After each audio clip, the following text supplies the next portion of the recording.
আচ্ছা, determination of slope and deflection বা integration method. আমরা থিওরি কম্পোনেন্ট গুলো নিয়ে কথা বলবো না, আমরা শুধু ম্যাথমেটিক্যাল প্রবলেম গুলো একটু কিছুটা ডিসকাস করব। আমাদের মিড ব্রেকের আগে আমাদের এক্সটেন্সিভলি এই টপিক গুলো পড়ানো হয়েছে। তো তো আমরা প্রথমে যদি বলতে চাই যে ইলাস্টিক কার্ভ বিষয়টা কি, এবং এখানে যদি একটা ক্যান্টিলিভার বিমের দিকে তাকাই, ইনিশিয়ালি এই বিমটার সেন্ট্রয়েডটা একদম পারফেক্টলি হরাইজন্টাল অবস্থায় ছিল, যেটা আমরা এখানে এই ব্ল্যাক লাইনটা দিয়ে ইন্ডিকেট করছি। লোড অ্যাপ্লিকেশনের পরে এর সেন্ট্রয়েডটা বেঁকে যাচ্ছে। এ প্রান্তে যেহেতু ফিক্স সাপোর্ট, এই প্রান্তে আটকা পড়ছে, আমরা যখন বি প্রান্তে পি ফোর্সে টানছি এইটা এইভাবে বেঁকে যাচ্ছে। এই যে সেন্ট্রয়েডটা যে নতুন পজিশনে চলে যাচ্ছে, এটাকে আমরা বলছি ইলাস্টিক কার্ভ। আর আমার ইনিশিয়াল নিউট্রাল পজিশন থেকে এই যে কতটুকু সরে যাচ্ছে, তো যে কোনো একটা পয়েন্টের এই ডিসটেন্সকে আমরা বলছি সেই পয়েন্টার রিফ্লেকশন, এবং মিউ সিম্বল দিয়ে আমরা সেটাকে রিপ্রেজেন্ট করছি। তো আমরা সূত্রের মাধ্যমে দেখেছিলাম যে মোমেন্টের সাথে ডিফ্লেকশনের সম্পর্কটা কি। আমরা ফাইনালি এই একটা সূত্র তৈরি করতে পেরেছিলাম, m by ei is equal to d square mu by dx square। মোমেন্টের সাথে আমাদের ডিসপ্লেসমেন্টের যে সম্পর্কটা সেটা হচ্ছে এটা, বা আমরা এভাবেও লিখেছি m is equal to d square mu dx square ei, এভাবে অনেক সময় আমরা রিপ্রেজেন্ট করেছি। আমরা বুঝতে পারছি যে মোমেন্টের সাথে এটা হচ্ছে সম্পর্ক d square mu by dx square। আচ্ছা, তো আমরা যদি এখন d square mu by dx square কে একবার ইন্টিগ্রেশন করি, তাহলে আমরা কি পাবো? d square mu by dx square is equal to m by ei।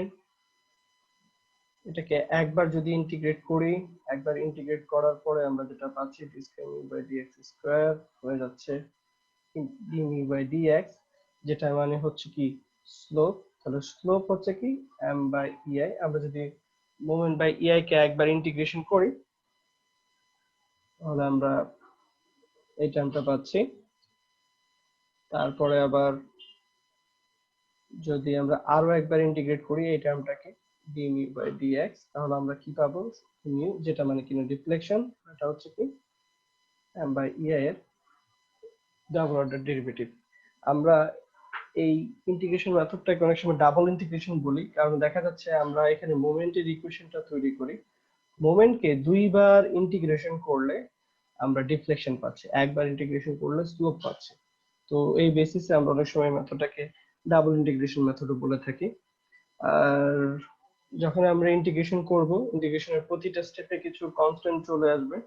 Integration constant গুলো যেগুলো কিনা আননোন, এই প্যারামিটার গুলোকে যদি আমি সলভ করতে চাই, আমার কিছু নোন প্যারামিটার জানা থাকা লাগে, সেগুলোকে আমরা বলছি বাউন্ডারি কন্ডিশন এবং কন্টিনিউটি কন্ডিশন।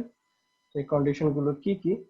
যদি পিন সাপোর্ট এবং রোলার সাপোর্ট যদি একদম প্রান্তে থাকে, পিন সাপোর্ট এবং রোলার সাপোর্ট যদি প্রান্তে থাকে, তাহলে deflection zero, moment zero. Deflection zero, moment zero. এই পিন বা রোলার সাপোর্ট যদি মাঝখানে থাকে, ঠিক আছে, ইন্টিরিয়ার কোনো পয়েন্টে যদি রোলার সাপোর্টটা থাকে, তাহলে সেটাতে শুধুমাত্র ডিফ্লেকশন জিরো।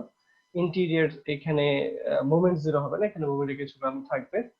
একইভাবে যদি পিন থাকে, সেখানেও শুধুমাত্র ডিফ্লেকশন জিরো।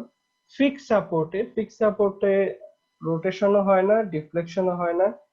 ফ্রি এন্ডে রোটেশনও হতে পারে, ডিফ্লেকশন হতে পারে। এখানে যেহেতু কোনো লোড নাই, এখানে আমরা বলতে পারি যে ডিফ্লেকশন জিরো, মুভমেন্ট জিরো, এই ডিফ্লেকশন জিরো, রোটেশন জিরো এটা বলা যাবে না, কারণ এখানে রোটেশনও হচ্ছে, রোটেশনের একটা ভ্যালু থাকে, এখানে ডিসপ্লেসমেন্টেরও একটা ভ্যালু থাকে। এখানে আমরা যে প্যারামিটারটা পাচ্ছি, যেহেতু এটা ফ্রি এন্ড, এখানে শিয়ার জিরো, মুভমেন্ট জিরো, আমরা এই ক্রাইটেরিয়াটা ব্যবহার করতে পারি। একইভাবে যদি ইন্টারনাল হিঞ্জ থাকে, সেখানে শুধুমাত্র মোমেন্ট জিরো, এই ক্রাইটেরিয়াটা আমরা ব্যবহার করতে পারি। তো আমরা মূলত এখানে এই চ্যাপ্টার গুলো যতগুলো ম্যাথ করেছি, আমরা বাউন্ডারি কন্ডিশন বলতে এই মোমেন্ট বা শিয়ার এই কন্ডিশন গুলো ব্যবহার করি নাই, শুধুমাত্র এই ডিসপ্লেসমেন্ট ক্রাইটেরিয়া গুলো ব্যবহার করেছি আমরা। এমন যেহেতু মোমেন্টকে দুইবার ডিফারেন্সিয়েট করব, আমরা আসলে এই শিয়ার বা মোমেন্ট এগুলোকে ইউজ করার সুযোগ পাবো না। আমরা শুধুমাত্র দেখবো যে রিফ্লেকশন এই ক্রাইটেরিয়া গুলোকে আমরা ব্যবহার করতে পারবো। তো আমাদের মূলত যে কন্ডিশন গুলো লাগবে সেটা হচ্ছে হিঞ্জ বা রোলার সাপোর্টের ডিফ্লেকশন জিরো, আর ফিক্স সাপোর্টের ডিফ্লেকশনও জিরো, রোটেশনও জিরো। এই দুটো ক্রাইটেরিয়া আমাকে মাথায় রাখতে হবে। আচ্ছা, এছাড়া যদি এরকম একটা বিমে দেখা যাচ্ছে এই একটা লোড এ দূরত্বে এখানে কাজ করছে, তো অবশ্যই এর যদি মোমেন্ট ডায়াগ্রামটা আঁকি, মোমেন্ট ডায়াগ্রামটা এরকম হবে। আমি বুঝতেই পারছি এ থেকে বি পর্যন্ত এক সরলরেখার ইকুয়েশন একটা, বি থেকে সি পর্যন্ত সরলরেখার ইকুয়েশনটা ডিফারেন্ট।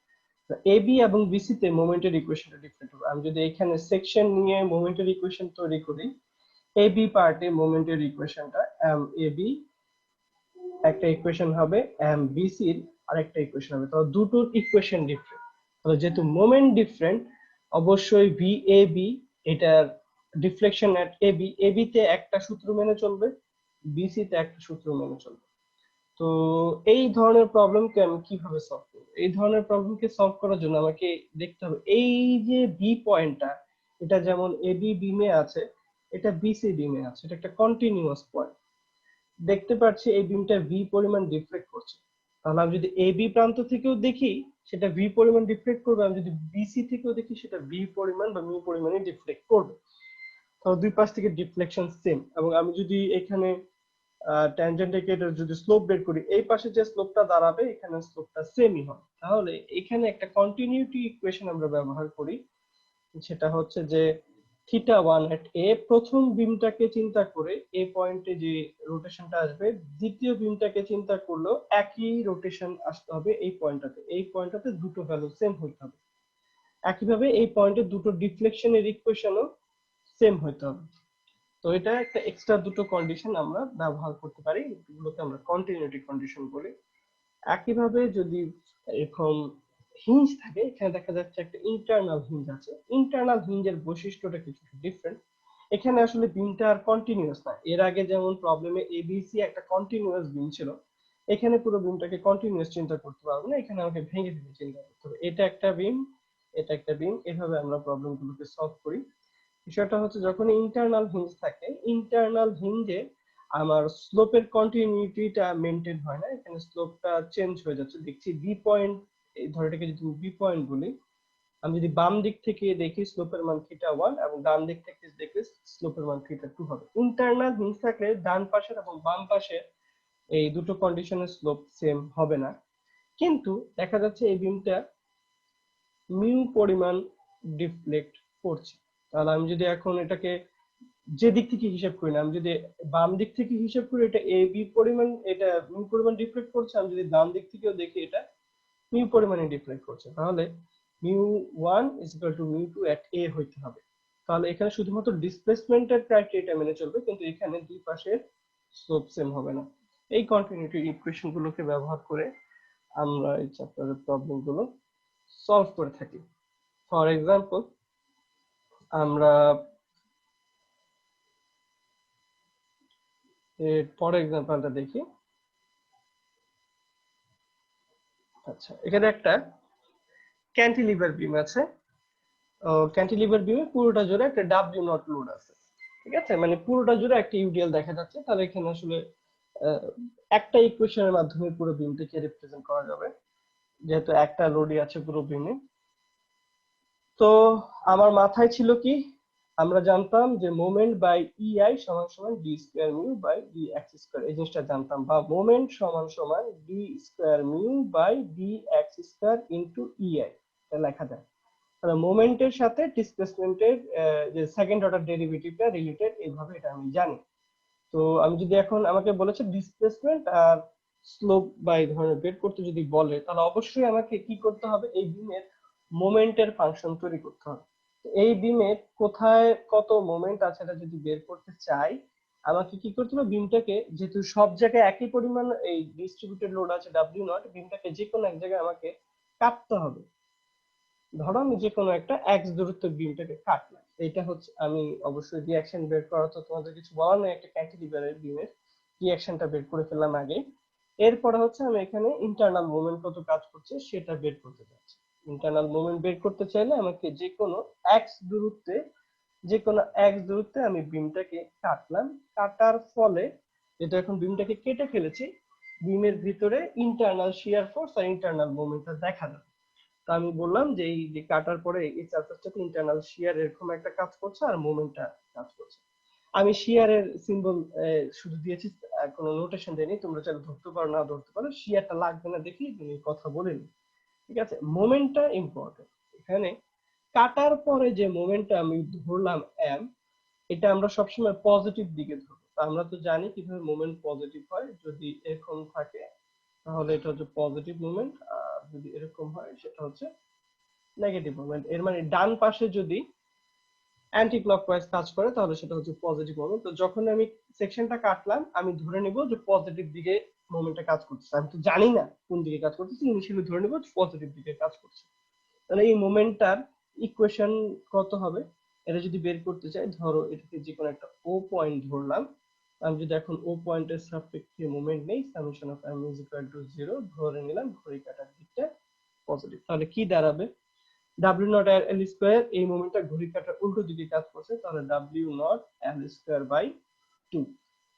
তারপরে এই পয়েন্ট লোডটা এখান থেকে x দূরত্বে কাজ করছে, এবং এই পয়েন্ট লোডটা আমাদের ও পয়েন্টকে ঘড়ি কাঁটার কোন দিকে ঘোরাবে, ঘড়ি কাঁটার দিকে ঘোরানোর চেষ্টা করবে এই পয়েন্ট লোডটা, তাহলে এটার জন্য মোমেন্ট হবে positive, plus w naught l into x, এটা হচ্ছে মোমেন্টটা।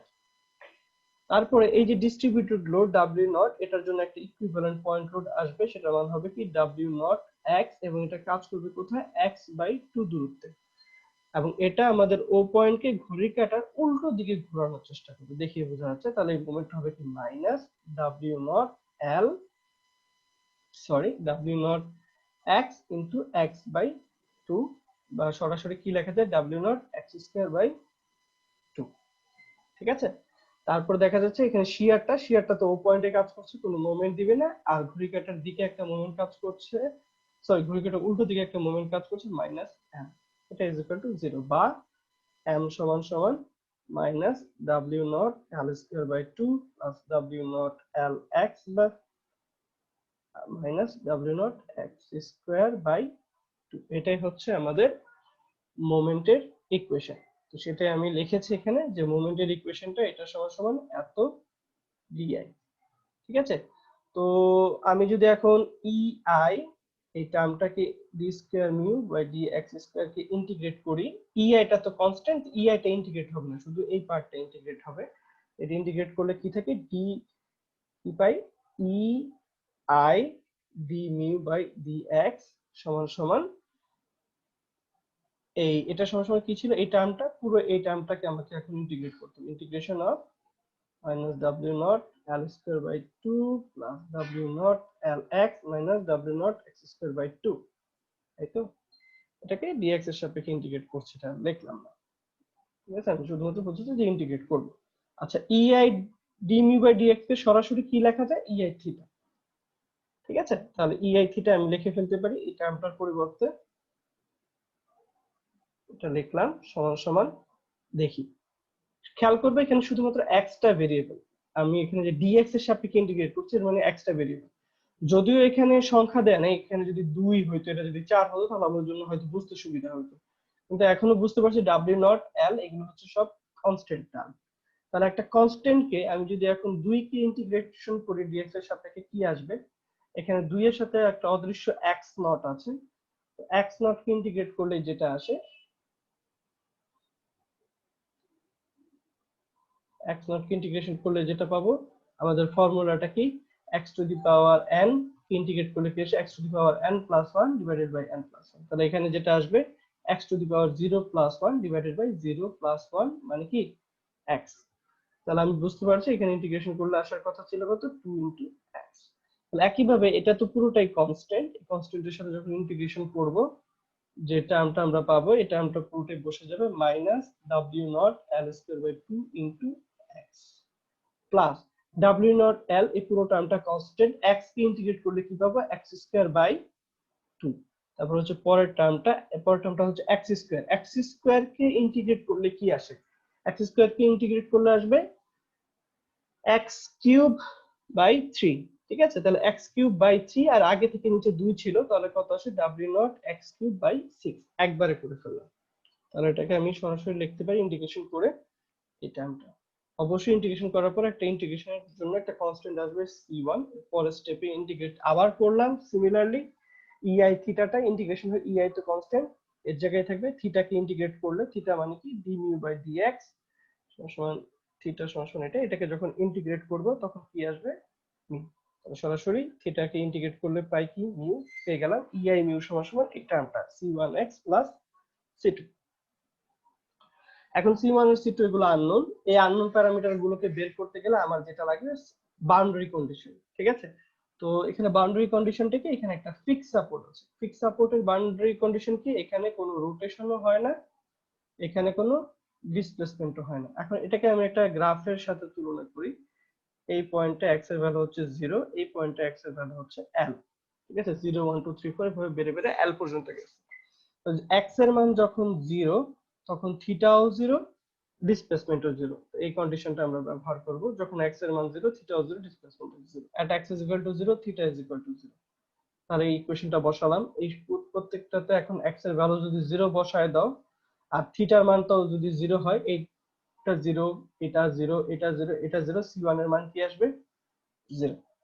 একইভাবে সেম কাজটা যখন আমরা ডিসপ্লেসমেন্টের জন্য যখন করব, this x is equal to 0 তে ডিসপ্লেসমেন্ট 0, এই টার্মটা 0 0 0 0, ডিসপ্লেসমেন্টও 0, তাহলে সবকিছু 0 হয়ে যাবে, c2 এর মান কি আসবে 0। তাহলে c1 এবং c2 এর মান পেয়ে গিয়েছে। তাহলে আমার ইলাস্টিক কার্ভ, খেয়াল করবে ইলাস্টিক কার্ভ মানে হচ্ছে ডিফ্লেকশনের ইকুয়েশন। আমাদের এখানে যে ইকুয়েশনটা ছিল খেয়াল করে দেখি এই পাশে কি লেখা, ei মিউ। ei মিউ কিন্তু ডিফ্লেকশনের ইকুয়েশন না, শুধু মিউটা হচ্ছে ডিফ্লেকশনের প্যারামিটার। তো আমি কি করলাম 1 বাই ei টাকে এখানে ভাগ করে দিলাম, এভাবে লিখলাম। এরপরে সরলীকরণ করে ইকুয়েশনটাকে একটু সহজভাবে সাজিয়ে লিখলাম, 24 কমন নিয়ে এভাবে একটু সাজিয়ে লিখলাম। এটা চলে আসলো আমার ডিফ্লেকশনের ইকুয়েশন। আমাকে বলা হয়েছিল ডিফ্লেকশনের ইকুয়েশন বের করতে এবং ম্যাক্সিমাম ডিফ্লেকশন কোথায় আসে সেটা বের করতে। এটা একটা ক্যান্টিলিভার বিম, এই বিমের ম্যাক্সিমাম ডিফ্লেকশন কোথায় হবে বুঝাই যাচ্ছে, বিমের ম্যাক্সিমাম ডিফ্লেকশন কোথায় হবে ফ্রি এন্ডে, এর মানে যখন x এর মান l। তাহলে এই যে ইকুয়েশনটা ডিফ্লেকশনের ইকুয়েশনে যদি আমি x এর মান l বসিয়ে দেই তাহলে আমি ম্যাক্সিমাম ডিফ্লেকশনটা পেয়ে যাব। সেটাই করলাম, ম্যাক্সিমাম ডিফ্লেকশন বের করার জন্য at x is equal to maximum ডিফ্লেকশনটা পেয়ে গেছে। এই অঙ্কের সাথে একটু মিলিয়ে আমি একটা কথা বলতে চাই, যেমন এখানে একটা সিম্পলি সাপোর্টেড বিম আছে, ঠিক আছে, পুরোটা একটা ইউনিফর্ম লোডের আন্ডারে আছে। তো সিমেট্রিক লোডিং এর আন্ডারে যদি একটা প্রবলেম থাকে, যেমন ক্যান্টিলিভার বিমে আমি বলতে দিতে পারি ফ্রি এন্ডে ম্যাক্সিমাম ডিফ্লেকশন হবে। এই বিমটাতে এরকম সিমেট্রিক বিম মানে কি সব দিক থেকে লোডের ডিসটেন্স সেম, এই ধরনের বিমে কোথায় ম্যাক্সিমাম ডিফ্লেকশন হবে এগুলো নিয়ে আমরা আগে অনেক কথা বলেছি। আমরা জানি একদম মিড পয়েন্টে ম্যাক্সিমাম ডিফ্লেকশন হবে যখন x এর মান l/2। তো আমাকে যখন এই অঙ্কটা করে আগের মতোই একটা সেকশন নিয়ে মোমেন্টের ইকুয়েশন বের করলাম, মোমেন্টের ইকুয়েশনটা লিখলাম, ইন্টিগ্রেশন একবার করে ei থিটা আরেকবার করে ei মিউ পেয়েছি, এগুলো করে আমরা বাউন্ডারি ইকুয়েশন তৈরি করে সলভ করলাম, ডিফ্লেকশন ইকুয়েশন লিখলাম। যখন আমাকে ম্যাক্সিমাম ডিফ্লেকশন বলেছে তখন আমরা x = l/2 তে ম্যাক্সিমাম ডিফ্লেকশন বের করেছি। তো এইভাবে এই চ্যাপ্টারের প্রবলেম গুলো সলভ করা যায়। ঠিক আছে, এখন এই প্রবলেমটাও সেম কিভাবে, শুধুমাত্র মোমেন্টের ইকুয়েশনটা বিভিন্ন বিমের ক্ষেত্রে বিভিন্ন হবে। এখন প্রবলেমটা কোথায় মানে পরবর্তী চেঞ্জটা কোথায় আসে, পরবর্তী চেঞ্জটা আসে এই প্রবলেমের ক্ষেত্রে যে যেখানে হয়তো একটা পয়েন্ট লোড কাজ করছে, অথবা ধরো লোডটা পুরোটা না গিয়ে এতটুকু আছে। এই প্রবলেমে তো দেখি এরকম একটা বিম আছে, ধরো এই বিমে এতটুকু জায়গায় লোড কাজ করছে, এটাকে বললাম এ বি আর সি। এখন একটা কমন সেন্স থেকে বোঝা যাচ্ছে যে এ বি পর্যন্ত মোমেন্টের ইকুয়েশন আর বিসি পর্যন্ত মোমেন্টের ইকুয়েশন সেম হবে না।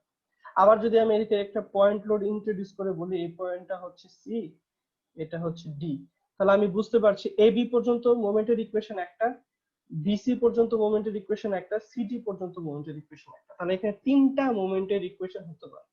একইভাবে যতগুলো আমরা ডিসকন্টিনিউটি ইন্ট্রোডিউস করব মোমেন্টের ইকুয়েশন অতগুলো করা লাগবে, এটাকে একটা বারে আমরা সলভ করতে পারবো না।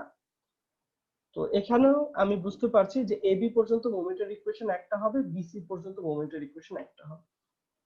তো আমি এই বিমটাকে কাটলাম, আমি এই বিমের রিয়াকশন বের করলাম, ধরো রিয়াকশন আসলো, তারপর আমি এটাকে সলভ করার জন্য একবার এবি তে সেকশন কাটবো।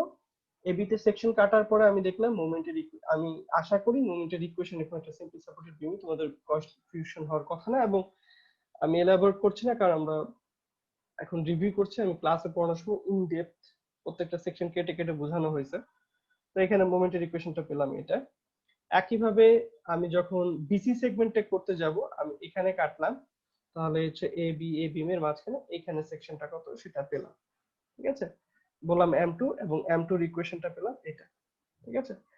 এ বি সেগমেন্টটা কতটুকু পর্যন্ত? এ বি সেগমেন্টটা হচ্ছে, আমি আবারও যদি লেখের মতো চিন্তা করি, এখানে x এর ভ্যালু 0, এখানে x এর ভ্যালু হচ্ছে টুয়াইস a, আর এখানে x এর ভ্যালু হচ্ছে 3, ঠিক আছে, 2 এবং 3।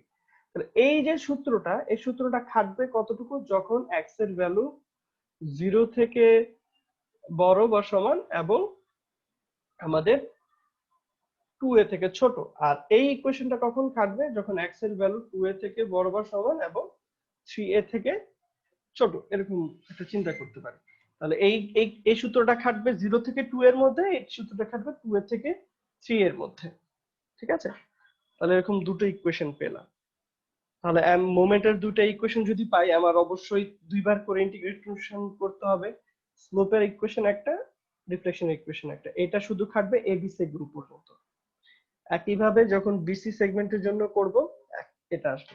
খেয়াল করবো এদিকে যেহেতু ইন্টিগ্রেশন করছে, এখানে একটা কনস্ট্যান্টকে বললাম C1 আর C2, এখানেও কি আবার C1 C2 বলতে পারবো না? এখানে তাহলে বললাম C3 C4 বললাম, তাহলে চারটা কনস্ট্যান্ট চলে আসে, একটা দুটো তিনটে চারটা কনস্ট্যান্ট চলে আসে। তাহলে চারটা আননোন ভ্যালু আমাকে সলভ করতে হবে। আমি জানিটা কি, ঠিক আছে, আমি জানি আমি সাপোর্ট কন্ডিশন থেকে বের করতে পারি, যখন এক্স, এটা হচ্ছে একটা সাপোর্ট বা পিন সাপোর্ট, এটা যখন এক্স এর মান 0 তখন ডিফ্লেকশন 0, এক্স এর মান যখন 3a তখনও ডিফ্লেকশন 0। তাহলে আমি দুইটা সাপোর্ট কন্ডিশন জানি, আমি দুটাকে আননোন ব্যবহার করে আমাকে সলভ করতে হবে। দুইটা দিয়ে তো চারটা আননোন বের করা যায় না, তাহলে আমাকে এই একটা কন্টিনিউটির কথা বলেছিলাম, এই বি পয়েন্টটা কন্টিনিউয়াস, এ বি বিমেও আছে, বিসি বিমেও আছে, আমাকে এখানে কন্টিনিউটিটা ইউজ করে আমাকে সলভ করতে হবে। তাহলে সলভ করলাম কিভাবে?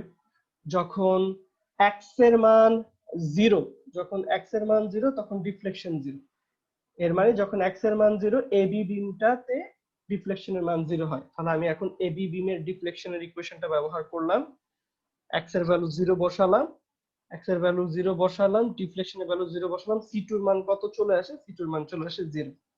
এরপরে যখন এক্স এর মান 3a, এক্স এর মান 3a তখন বিসি বিমের ডিফ্লেকশন 0। তাহলে আমি এখন এই বিসি বিমের ইকুয়েশনটা নিলাম, এক্স এর মান 3a বসালাম, এক্স এর মান 3a বসালাম, এক্স এর মান 3a বসালাম, ডিফ্লেকশন 0 বসালাম। এখান থেকে আমার সরাসরি কোনো মান চলে আসবে না, আমি এরকম একটা ইকুয়েশন পাবো, ঠিক আছে, এরকম একটা ইকুয়েশন পেলাম, এটাকে বললাম ইকুয়েশন 1। তো সলভ কিন্তু হচ্ছে না, বুঝতে পারছি আমরা আরো কিছু কন্ডিশন। এখন আমি ইউজ করব সেই যে কন্টিনিউটি ইকুয়েশন একটা বলেছিলাম, θ1 at a is equal to θ2 at a, মানে ওই পয়েন্টটাতে দুটো বিমের জন্য একই ভ্যালু আসতে হবে, ঠিক আছে। এখানে দেখি কন্টিনিউটিটা কোথা থেকে শুরু হচ্ছে, আমাদের বি পয়েন্টটা থেকে শুরু হচ্ছে, ঠিক আছে, 2a পয়েন্টটাতে। তাহলে x is equal to 2 এর জন্য এ বি বিম যে কথাটা বলবে, বিসি বিমকেও কি একই কথা বলতে হবে। x is equal to 2a তে দুটো বিমকে একই স্লোপ এবং একই মোমেন্ট, এই রোটেশন এবং ডিফ্লেকশন দেখাতে হবে। তো সেটাই বললাম, যখন x এর মান 2a তখন θ1 is equal to θ2, এই দুটোকে কাজে লাগিয়ে একটা ইকুয়েশন তৈরি করলাম, এবং যখন x এর মান 2a deflection 1 is equal to deflection 2 বলে আরেকটা ইকুয়েশন তৈরি করলাম। তাহলে এখন তিনটা আননোন বাকি ছিল, C3 C4 এবং C1, এবং আমার ইকুয়েশন তিনটা, এটাকে তাহলে এখন সলভ করতে পারবো। এটা এই যদি আমরা ম্যাথমেটিক্যাল ভ্যালু দেওয়া থাকতো PA, তাহলে ক্যালকুলেটরে সহজে সলভ করতে পারতাম। যে যেদিকে ম্যাথমেটিক্যাল ভ্যালু না দিয়ে অ্যালফাবেটিক্স ব্যবহার করছে, অ্যালফা নিউমেরিক, তো এই ধরনের প্রবলেম সলভ করতে হলে সাধারণত আমরা হ্যান্ড ক্যালকুলেশন করি। যদি সফটওয়্যারের মাধ্যমে করতে চাই, হ্যাঁ এরকম সফটওয়্যার অ্যাভেলেবেল আছে, ম্যাথমেটিকের মাধ্যমে করা যায়। কিন্তু আমরা যদি ম্যানুয়ালি সলভ করতে চাই, তাহলে আমরা অ্যালজেব্রাইক ম্যানিপুলেশন যেভাবে করি, যে এক নাম্বার 1 2 3 ইকুয়েশন যোগ করে বিয়োগ করে এটার সাথে এটা গুণ করে যে কোনো ভাবে সলভ করা যেতে পারে। ঠিক আছে, তো আমি এখানে একটা পদ্ধতিতে সলভ করেছি। ঠিক আছে, করে C1 C2 C3 মান বের করেছি, করে আমি যতগুলো কনস্ট্যান্ট পেয়ে গেলাম, তারপর আমি ইকুয়েশন গুলো লিখে ফেলাম, θ1 E1 θ2 B2। তাহলে আমার ডিফ্লেকশনের ইকুয়েশন মানে ইলাস্টিক কার্ভ তৈরি করা হয়ে গেছে। এখানে একটা কথা বলেছিল যে ম্যাক্সিমাম ডিফ্লেকশনটা বের কর, ম্যাক্সিমাম ডিফ্লেকশনটা বের কর। তো ম্যাক্সিমাম ডিফ্লেকশন কিভাবে বের করব? এটা তো আর সিমেট্রিক বিম না, যে এটার একদম মিড পয়েন্টে x আমার 1.5 এ তো আর আমার ম্যাক্সিমাম ডিফ্লেকশন আসবে না। কিন্তু আমরা এমন একটা কথা জানি যে কিভাবে বের করব, যেহেতু আমি পয়েন্টটা জানি না, কিন্তু আমি একটা লজিক জানি, যেই পয়েন্টে ডিফ্লেকশনের মান ম্যাক্সিমাম সেই পয়েন্টে গ্রাফের স্লোপ কি হয়, 0 হয়। যে পয়েন্টে আমার এই ডিফ্লেকশনের ভ্যালুটা ম্যাক্সিমাম সেখানে স্লোপ 0। এই কন্ডিশনটা আমি জানি, যেখানে ম্যাক্সিমাম হয় সেখানে স্লোপ 0 হয়। এই লজিকটা আমার জানা আছে, এই লজিকটাকে ব্যবহার করে আমি সলভ করব। তো ইনিশিয়ালি তো আমি জানি না যে এবি সেগমেন্টের ভিতরে হবে ম্যাক্সিমাম ডিসপ্লেসমেন্ট না বিসি সেগমেন্টে। আমি ধরে নিলাম যে এবি সেগমেন্টে ম্যাক্সিমাম ডিসপ্লেসমেন্টটা হবে, এবং যেখানে ডিসপ্লেসমেন্ট ম্যাক্সিমাম সেখানে স্লোপ 0। তো আমি স্লোপটাকে 0 ধরলাম, এটা সমান সমান 0 ধরে এটা একটা দ্বিঘাত সমীকরণ, এখান থেকে x এর একটা মান চলে আসবে, দেখলাম 2 এর থেকে ছোট আছে, তাহলে ঠিক আছে আসলে এই রিজনে পড়ছে। তাহলে x এর মান যখন 1.633a, সেইখানে আমার স্লোপ 0, মিনিং সেখানে ম্যাক্সিমাম ডিফ্লেকশন হবে। তাহলে ম্যাক্সিমাম ডিফ্লেকশনটা কিভাবে বের করব? ডিফ্লেকশনের ইকুয়েশনে x1 এর যে মানটা 1.633a বসিয়ে দিলাম, ম্যাক্সিমাম ডিফ্লেকশন পেয়ে গেলাম। মাইনাস মানে কি, ডিফ্লেকশনটা হচ্ছে ডাউনওয়ার্ড, তাহলে আমরা ডিফ্লেকশন পেলাম। এভাবে এখানেও দেখা যাচ্ছে এবি তে বিসি সেগমেন্ট দুটো ডিফারেন্ট। ঠিক আছে, এখানে আমাকে যেটা করতে হচ্ছে দুটোর জন্য আলাদা আলাদা ইকুয়েশন তৈরি করতে হয়েছে। এখানে মোমেন্ট সেটাও ডিফারেন্ট, এটা একটু মাথায় রাখতে হয়েছে। ক্যালকুলেশনে দেখানো আছে যে চেঞ্জটা কি। আশা মানে এগুলোতে মানে তোমাদের শুধুমাত্র ইকুয়েশন সলভিং এ গিয়ে একটু লেন্দি, বাকি সব প্রসেস হচ্ছে পুরোটাই আগের মতো। দুটো সেকশন নিব, একটা হচ্ছে এবির মাঝখানে, একটা হচ্ছে বিসি মাঝখানে নিয়ে দুটো ইকুয়েশন তৈরি করলাম, তারপর দুটোকে ইন্টিগ্রেট করব, তারপর বাউন্ডারি কন্ডিশন ব্যবহার করে এবং কন্টিনিউটি কন্ডিশন ব্যবহার করে সলভ করব। বাউন্ডারি কন্ডিশনটা কি, এখানে সি প্রান্তে ফিক্স সাপোর্ট, তাহলে এখানে স্লোপও 0 ডিফ্লেকশনও 0। আর কন্টিনিউটি কন্ডিশনটা কি, এই যে বি পয়েন্টটা যেটা আছে, এই বি পয়েন্টটা এবি বিমেও আছে বিসি বিমেও আছে, তাহলে এখানে θ1 এর এ θ2 এর এ ডিফ্লেকশন এর এ ডিফ্লেকশন এর বি দুটো সেম হবে। এভাবে করে এই যে কন্টিনিউটি ইকুয়েশন গুলোকে ব্যবহার করে এক্সট্রা ইকুয়েশন তৈরি করে সলভ করছি। ঠিক আছে, তো প্রসেস অনেকটা সেমই। এরপর হচ্ছে ইনডিটারমিনেট বিমের কথা বলেছি। যে ইনডিটারমিনেট বিমের তো আসলে আমরা স্ট্যাটিক্যাল ইকুইলিব্রিয়াম চিন্তা করে রিঅ্যাকশনই বের করতে পারি না। তাহলে এই ধরনের প্রবলেমকে কিভাবে সলভ করব? এখানে একটা যেমন এখানে হচ্ছে ফুললি ফিক্স সাপোর্ট, তাহলে এখানে 3টা রিঅ্যাকশন হবে। আর এখানে আমার রোটেশন, আমার এখানে দেখছি যে এমন ভাবে সাপোর্ট আছে এটা হরাইজন্টালি মুভ করতে পারে কিন্তু ভার্টিক্যালি মুভ করতে পারছে না, আর মোমেন্ট রেজিস্ট করছে। তাহলে এখানে দুটো রিঅ্যাকশন হবে, টোটাল এখানে 5টা আমার আননোন রিঅ্যাকশন দিতে পারে। স্ট্যাটিক্যাল ইকুইলিব্রিয়ামের ইকুয়েশন হচ্ছে 3টা, summation of fx is equal to 0, summation of fy is 0, summation of moment about a point is equal to 0। যদি আমি 2D প্লেন চিন্তা করি, তাহলে এখানে 3টা আননোন, 3টা নোন ইকুয়েশন দিয়ে 5টা আননোন কিভাবে বের করব? এটা যখন মাথায় আসে তখন চিন্তা করলাম যে না, আমি তো সাপোর্ট কন্ডিশন জানি, এখানে এমন ভাবে সাপোর্টেড আছে যে এখানে যখন x এর মান 0 স্লোপও 0, যখন x এর মান 0 ডিফ্লেকশনও 0। একইভাবে এই ডান প্রান্তে যখন x এর মান l তখন স্লোপ 0 আর ডিফ্লেকশন 0। তাহলে এখানে 4টা কন্ডিশন আর স্ট্যাটিক ইকুইলিব্রিয়ামের 3টা কন্ডিশন, টোটাল 7টা কন্ডিশন আমার জানা আছে। 7টা জিনিস জানা আর 5টা আননোন ভ্যালু, তাহলে এই প্রবলেমটাকে সলভ করতে পারবো। এবং এই লজিক দিয়ে আমরা এই প্রবলেমটাকে সলভ করেছি। একটা ছোটখাটো একটা এক্সাম্পল দেখি। দেখা যাচ্ছে এখানে এ থেকে বি পর্যন্ত একটা ইউভিএল আছে, এর মানে কি এখানে যেহেতু একটাই লোড, পুরো বিমটাকে একটা ইকুয়েশনের মাধ্যমে রিপ্রেজেন্ট করা যাবে, এখানে 2-3টা মোমেন্টের ইকুয়েশন তৈরি করা লাগবে না। কিন্তু প্রবলেমটা হচ্ছে কি, এখানে একটা রিঅ্যাকশন আছে, আবার এদিকে রিঅ্যাকশন মোমেন্ট আছে। যেহেতু বিমে কোনো হরাইজন্টাল লোড নেই, আমি কোনো হরাইজন্টাল মোমেন্ট এই লোড দেখাচ্ছি না বা হরাইজন্টাল রিঅ্যাকশন দেখাচ্ছি না, তো আমি তো রিঅ্যাকশনই বের করতে পারবো না, প্রবলেমটাকে সলভ করবো। আমি আমার সুবিধার্থে কি করলাম, ধরে নিলাম যে এই রিঅ্যাকশনটাকে বললাম এ ওয়াই, ঠিক আছে। তারপরে আমি জানি কি মোমেন্টের সাথে ডিসপ্লেসমেন্টের সম্পর্কটা কি, মোমেন্ট সমান সমান D square U by D X square into ইএন। তাহলে আমি এই সূত্রটা থেকে ডিফ্লেকশন থেকে আগে লোড বের করব, তারপরে আগাবো। তো আমি কি করতে পারি, এখানে কোথাও এক জায়গায় সেকশন নিয়ে বিমটাকে কাটলাম, কাটার পরে এরকম দেখা যাচ্ছে। তো আমি শুধুমাত্র তোমাদের একটু রিক্যাপ করার জন্য বলছি, এই যে টপ ম্যাক্সিমাম ভ্যালুটার মান ডাব্লিউ নট, এই ভ্যালুটার মান কিন্তু কখনো ডাব্লিউ নট হবে না। তো কাটার পরে এই পয়েন্টটার ভ্যালু কত, এটা অনেক সময় ভুল করে দেখে আমি একটু আরেকবার রিপিট করছি। এটা আমরা সরাসরি ঐকিক নিয়মের মাধ্যমে বের করতে পারি। দেখো এল দূরত্ব পরে মান হচ্ছে ডাব্লিউ নট, তাহলে এক্স দূরত্ব পরে মান কত হবে, এক্স দূরত্ব পরে মান হবে কি W naught X by L. অথবা আরো এক ধাপ করে দেখাই, একক দূরত্ব পরে মান কত হবে ডাব্লিউ নট বাই এল, সুতরাং এক্স দূরত্ব পরে মান কত হবে W naught X by L. ঠিক আছে, তাহলে আমি পেয়ে গেলাম যে যে কোনো এক্স দূরত্ব পরে এই পয়েন্টার মান কত, এটা পয়েন্টার মান হচ্ছে W naught X by L. তাহলে এটা হচ্ছে মান। কাটার পরে একটা শিয়ার রিলিজ হবে, মোমেন্ট রিলিজ হবে আগের মতো। এই পয়েন্টের সাপেক্ষে এখন যদি মোমেন্ট নেই, বললাম যে এই ইউভিএল টার ভ্যালু হচ্ছে W naught X by L, এর মানে এর ইকুইভ্যালেন্ট পয়েন্ট লোডের মানে এত, আগের মতো একটা মোমেন্টের ইকুয়েশন তৈরি করতে পারবো। এটা হচ্ছে আমার মোমেন্টের ইকুয়েশনটা। এখানে এ ওয়াই ও আননোন, এটা আমাকে মাথায় রাখতে হবে। এখানে ডাব্লিউ নটটা কিন্তু গিভেন ভ্যালু, ডাব্লিউ নট এবং এল গিভেন ভ্যালু, কিন্তু এ ওয়াই রিলেশনটা জানি না। তো ইন্টিগ্রেট করলে আগের মতো ইআই থিটা ইআই মিউ পাবো।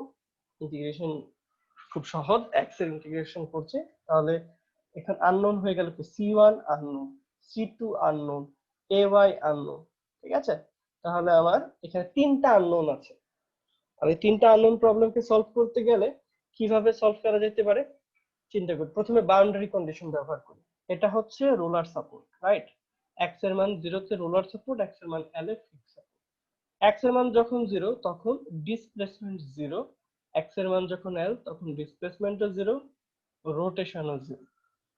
এই কন্ডিশনটা যদি আমি ব্যবহার করি তাহলে কিভাবে সলভ করতে পারি দেখি। যখন এক্স এর মান 0, এখান থেকে খুব সহজেই এক্স এর মান 0, ডিসপ্লেসমেন্ট 0, ডিসপ্লেসমেন্ট 0, এক্স 0 এগুলো বসিয়ে আমি পেয়ে গেলাম সি2 এর মান 0। যখন এক্স এর মান এল তখন স্লোপ 0, এই ইকুয়েশনে এক্স এর ভ্যালু বসালাম এল, স্লোপ বসালাম 0, আর এখান থেকে এরকম একটা ইকুয়েশন তৈরি হয়। এটাকে বললাম ইকুয়েশন ধরো 1 বললাম। একইভাবে যখন এক্স এর মান এল তখন ডিসপ্লেসমেন্ট 0, এখান থেকে আরেকটা ইকুয়েশন পেলাম, এটাকে বললাম 2। এখানে আননোন ভ্যালু হচ্ছে দুইটা, সি1 আর এ ওয়াই, আর ইকুয়েশনও দুইটা। তাহলে দুইটা ইকুয়েশন, দুইটা আননোন, খুব সহজে সলভ করা যাবে। আমরা এখানে আগের মতো করে জিওমেট্রিক ম্যানিপুলেশন, এই জিওমেট্রিক না স্যার, অ্যালজেব্রাইক ম্যানিপুলেশনের মাধ্যমে, যেটা আমি ডান পাশে দেখিয়ে দিয়েছি তোমাদের প্র্যাকটিসের জন্য, ক্লাসে তো এগুলো বলছি। এখান থেকে এ ওয়াই এবং সি এর মান পেয়ে গেলাম। তাহলে আমার রিঅ্যাকশন এট এ পেয়ে গেছে। আমাকে এই যে পার্টিকুলার প্রবলেমে শুধু রিঅ্যাকশন এট এ বের করতে বলেছিল। ঠিক আছে, এখন যদি আমাকে বলে যে বিমের সবগুলি রিঅ্যাকশন বের করো, বি এর রিঅ্যাকশন বের করো, তাহলে এখন কি বের করতে পারবো না? এ ওয়াই এর মান জানি, ধরো এ ওয়াই এর মান হচ্ছে এখন 2 কিউব, এই রিঅ্যাকশনটা জানি। তাহলে এখন তো তাহলে আননোন এর ভ্যালু কমে গেছে। আননোন তো এখন শুধুমাত্র কি এই এটার রিঅ্যাকশনটা আর মোমেন্টটা। তাহলে সামেশন অফ এফ ওয়াই আর সামেশন অফ মোমেন্ট করে এখন আমরা রিঅ্যাকশন যে ভ্যালুগুলো আছে সেই ভ্যালুগুলো নরমালি যেভাবে আগের মতো রিঅ্যাকশন বের করতাম সেভাবে বের করতে পারবো। শুধুমাত্র কি করতাম, এখানে এক্সট্রা প্যারামিটার গুলো বের করতে গিয়ে দেখো আমার আগে ডিফ্লেকশন বের করে পরে আমার আসলে বের করা লাগছে, রিয়াকশন বের করা লাগছে। তো চাইলে আমরা এই মেথডের মাধ্যমে আননোন রিয়াকশন বের করতে পারি। এছাড়াও আরো অনেক মেথড আছে, ভার্চুয়াল ওয়ার্ক মেথড আছে, আরো অনেক কিছু আছে যেগুলো তোমরা আসলে পরের সেমিস্টার কিন্তু দেখবা। কারণ আমাদের প্র্যাকটিক্যাল ফিল্ডে মানে ম্যাক্স এই সিম্পলি সাপোর্টেড তোমরা ম্যাক্সিমাম সময় পাবা না। ম্যাক্সিমাম সময় যেটা পাবা সেগুলো হচ্ছে এই ধরনের স্ট্যাটিক্যালি ইনডিটারমিনেট প্রবলেম, এগুলো সলভ করে নিয়ে চিন্তা করতে হয়। এখানেও একটা প্রবলেম আছে, এটা আরো সোজা। এটা দেখে এগুলো তো দেখাইছি, যদি তোমাদের কোয়েশ্চেন থাকে হয়তো পরবর্তীতে আমাকে বলতে পারো।